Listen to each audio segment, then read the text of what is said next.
বন্ধুরা আজকে আমি ফুলকপি নিরামিষ রান্না করব। ফুলকপিগুলো একটু ভালো করে ভেজে নিলাম, এই নামিয়ে নিচ্ছি।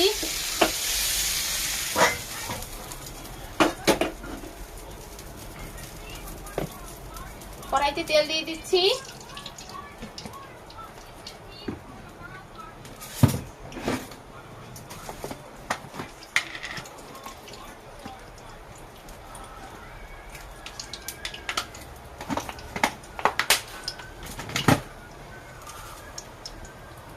তেলের ভিতরে তেজপাতা, পাঁচফোড়ন, একটা শুকনো লঙ্কা দিয়ে দিচ্ছি।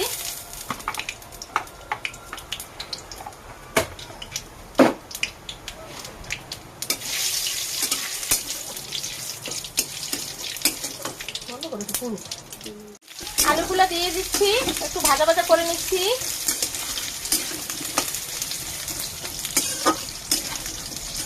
প্রতিদিন তো মাছ মাংস খাই, মাঝে মাঝে একটু নিরামিষ খেতে হয়।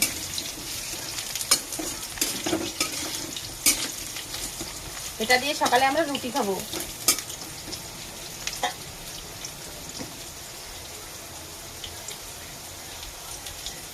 এখন এর ভিতরে লোবিয়াগুলো দিয়ে দিচ্ছি।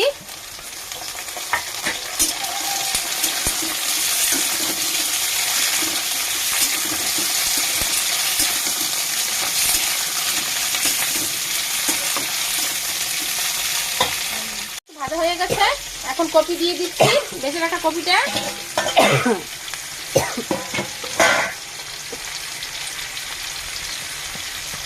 হলদি দিয়ে দিচ্ছি,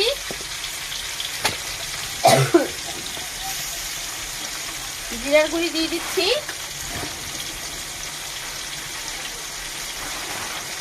অল্প একটু মরিচের গুঁড়ি দিয়ে দিচ্ছি, দেবো লবণ,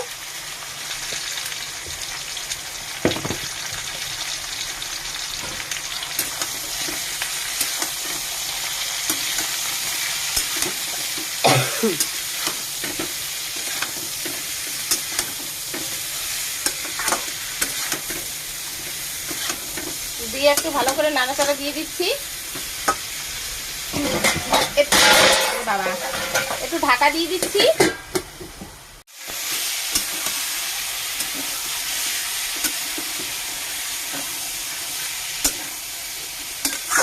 ভালো করে সবজিটা ভাজা হয়ে গেছে, আলুটাও প্রায় গলে গেছে। এখন আমি একটু জল দিয়ে দেবো, অল্প জল দিলেই হয়ে যাবে। আচ্ছা, এইটুকু জল দিয়ে আমি ঢেকে দেবো।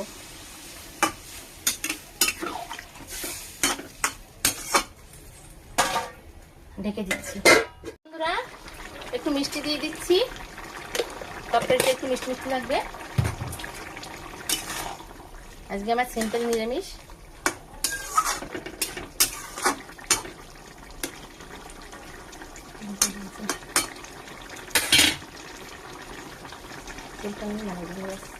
বন্ধুরা আমার নিরামিষ হয়ে গেছে। অল্প একটু গরম মশলা দেবো,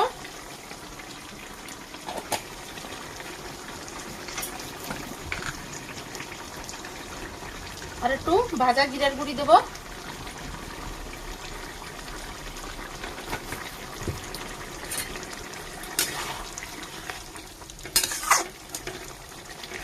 আর এই পাশে দেখেন মাছ ভাজা হচ্ছে। হয়ে গেছে নিরামিষ তরকারিটা, এখন আমি নামিয়ে দিচ্ছি।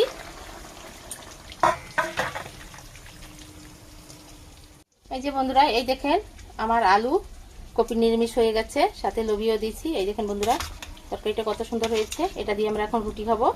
এই দেখেন, ভালো লাগলে লাইক কমেন্ট সাবস্ক্রাইব করে দেবেন। আর এখানে আমি তাওয়া দিয়েছি, রুটি ভাজবো। এই দেখেন বন্ধুরা।